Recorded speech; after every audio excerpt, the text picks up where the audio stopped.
আমার গল্পকথা চ্যানেলে সবাইকে স্বাগত। আজকের একটি গল্প শোনাবো। এই গল্পটা শুনলে নিজের সিদ্ধান্ত নিজে নিতে পারবে। গল্পের নাম সিদ্ধান্ত নেওয়া শিখতে হবে।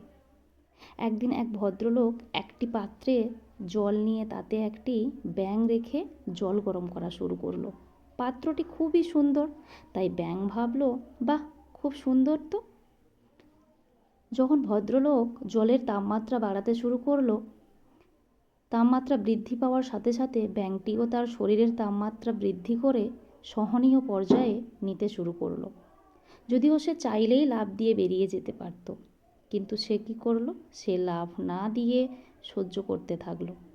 আস্তে আস্তে পাত্রের তাপমাত্রা যখন আরও বাড়িয়ে ফুটন্ত গরম করা হলো, তখন ব্যাঙটি ভাবলো, না, আর সহ্য করতে পারছি না, এবারে আমাকে লাফ দিতেই হবে।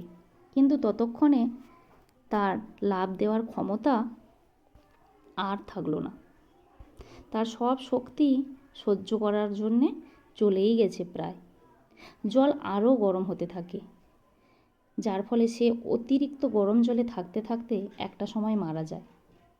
এখন যদি প্রশ্ন করা হয় ব্যাঙটির মারা যাওয়ার কারণ কি, জানি অনেকেই বলবে গরম জলের কারণে মারা গেছে, কিন্তু না, সে আসলে গরম জলের কারণে মারা যায়নি।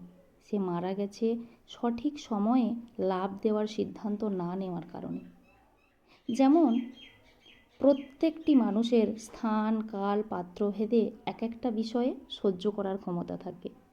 তাই আমাদের প্রত্যেকের মনে রাখতে হবে, ক্ষমতা থাকা অবস্থায় সঠিক সিদ্ধান্ত সঠিক সময়ে নিতে হবে।